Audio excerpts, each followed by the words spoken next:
আসসালামু আলাইকুম। দুপুরের সংবাদে আপনাদের সবাইকে স্বাগতম। প্রথমে সংবাদ শিরোনাম। আবারও বাড়ছে করোনা সংক্রমণ প্রতিরোধে স্বাস্থ্য অধিদপ্তরের নির্দেশনা। শনিবারের মধ্যে সব জেলা হাসপাতালে করোনা শয্যা প্রস্তুত থাকবে। চট্টগ্রামে আরও একজনের শরীরে করোনা শনাক্ত। ডক্টর ইউনূসের সঙ্গে বিরোধ নয়, সমঝোতার পরামর্শ খালেদা জিয়ার। চিত্রনায়িকা তানিন সুবাহার ময়নাতদন্ত সম্পন্ন। হানিমুনে যাওয়ার টাকা না পেয়ে ট্রেনের নিচে প্রাণ দিলেন নবদম্পতি। কক্সবাজারে সড়কের পাশে মিলল নারীর রক্তাক্ত মরদেহ। এতক্ষণ ছিলেন সংবাদ শিরোনাম, এখন বিস্তারিত।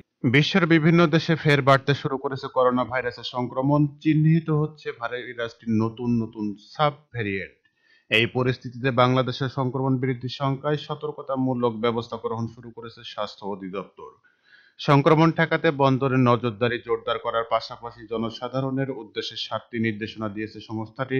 বুধবার দুপুরে স্বাস্থ্য অধিদপ্তর সম্মেলন কক্ষে আয়োজিত এক সংবাদ সম্মেলনে এসব সতর্কতার কথা জানান অধিদপ্তরের মহাপরিচালক অধ্যাপক ডক্টর আবু জাফর।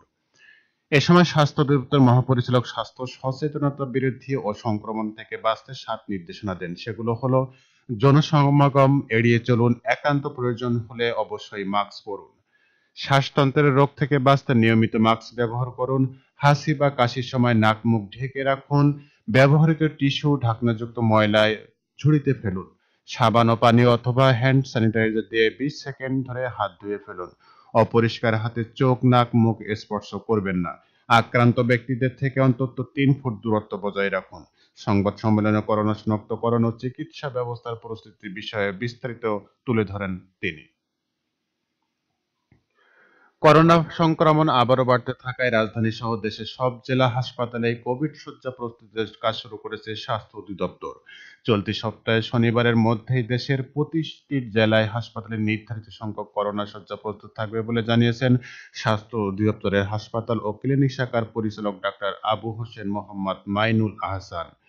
বুধবার স্বাস্থ্য দপ্তরের সম্মেলন কক্ষে আয়োজিত এক জরুরি সংবাদ সম্মেলনে তিনি এসব কথা বলেন।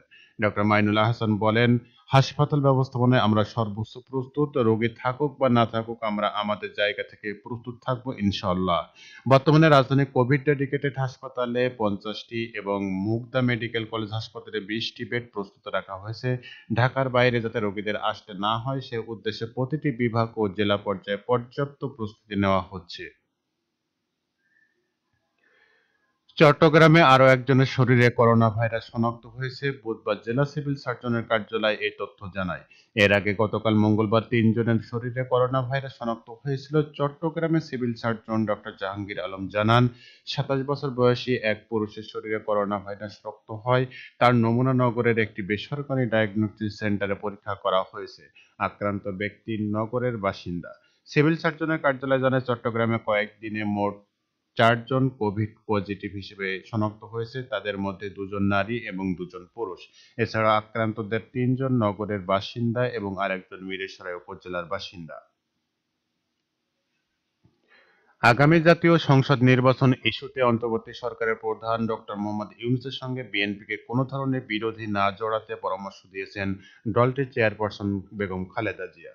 গত ৭ জুন ঈদুল আজহার দিন খালেদা জিয়ার গুলশানে বাসভবন ফেরত যায় বিএনপির স্থায়ী কমিটির নেতারা শুভেচ্ছা বিনিময় করতে গেলে তাদেরকে এই পরামর্শ দেন। একই সঙ্গে নির্বাচন ও সংস্কার ইস্যুতে অন্তর্বর্তী সরকারের সঙ্গে যেখানে সমস্যা হয়েছে তা আলোচনার মাধ্যমে সমঝোতা করতে ও পরামর্শ দেন তিনি। এ বিষয়ে জানতে চাইলে বিএনপির স্থায়ী কমিটির সিনিয়র সদস্য ডক্টর খন্দকার মোশাররফ হোসেন বলেন, এটা বলা হয়েছে যে সমঝোতার ব্যবস্থা করেন। কারণ তাদের সঙ্গে আমাদের বিরোধ কি, তারা কি আমাদের প্রতিদ্বন্দ্বী নাকি? বিএনপির স্থায়ী কমিটির ২ জন সদস্য বলছেন, খালেদা জিয়ার পরামর্শ হচ্ছে নির্বাচন তারিখ ইস্যুতে অন্তর্বর্তী সরকারের সঙ্গে বিএনপির বিরোধে যাওয়া ঠিক হবে না। কোনো সমস্যা থাকলে সেটা সরকারের সঙ্গে আলোচনা করে সমাধান করতে হবে। তাছাড়া ইতিমধ্যে ডক্টর ইউনূসের সঙ্গে বিএনপির যে দূরত্ব সৃষ্টি হয়েছে সেটা আলোচনার মাধ্যমে সমঝোতা করে নিতে বলেছেন তিনি। চিত্রনায়িকা তানিন সুবাইর ময়নাতদন্ত সম্পন্ন হয়েছে। বুধবার দুপুরে ঢাকা মেডিকেল কলেজ মর্গে মৃতদেহের ময়নাতদন্ত শেষে পরিবারের কাছে লাশ বুঝিয়ে দেওয়া হয়েছে। গত ১ সপ্তাহের বেশি সময় ধরে মৃত্যুর সঙ্গে পাঞ্জা লড়ে অবশেষে মঙ্গলবার পরপারে পাড়ি জমান তিনি। মর্গ সূত্রে জানা যায়, ময়নাতদন্তের সময় মরদেহ থেকে ভিসেরা আর হার্টের নমুনা নেওয়া হয়েছে হিস্টোপ্যাথোলজির জন্য। এগুলো ল্যাবে পাঠানো হবে, সেখান থেকে রিপোর্ট এলে পূর্ণাঙ্গ প্রতিবেদন দেওয়া হবে। আর মর্গ থেকে সুভার ভাই রামি মরদেহটি বুঝে নিয়েছেন। লাশের সুরতহাল প্রতিবেদন তৈরি করেন বাড্ডার থানার উপপরিদর্শক আনোয়ার আক্তার। তিনি উল্লেখ করেন, মঙ্গলবার রাতে ধানমন্ডি পপুলার হাসপাতালে আইসিইউ থেকে তার মরদেহ উদ্ধার করে এরপর মর্গে পাঠানো হয়। হানিমুনে যাওয়ার জন্য টাকা না পেয়ে ট্রেনের সামনে ঝাঁপিয়ে পড়ে আত্মহত্যা করেছেন এক দম্পতি। ঘটনাটি ঘটেছে পাকিস্তানের পাঞ্জাবে। আইনি প্রক্রিয়া সম্পন্ন করে মৃতদেহগুলো পরিবারের কাছে হস্তান্তর করেছে স্থানীয় পুলিশ। তারা জানিয়েছে, মিল্লার টাউন থানার আওতাধীন 202 রফাই অল আদিল টাউনের বাসিন্দা এবং 34 বছর বয়সী পাওয়ার লুম শ্রমিক সাজিদ প্রায় 2.5 মাস আগে রাজিয়া বিবিকে বিয়ে করেন।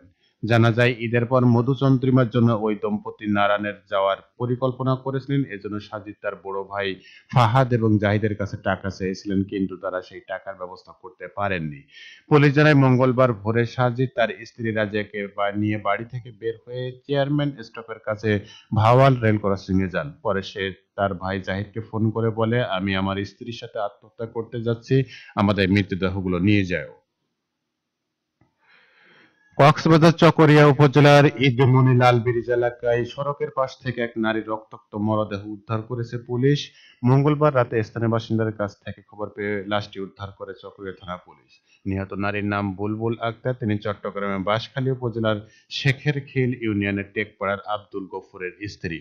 স্থানীয়দের বরাতে জানা যায়, রাত 10টার দিকে ঈদমনি লাল ব্রিজ এলাকায় এবিসি আঞ্চলিক মহাসড়কের পাশে ওই নারীর রক্তাক্ত লাশ পড়ে থাকতে দেখা যায়। পরে খবর পেয়ে পুলিশ লাশটি উদ্ধার করে।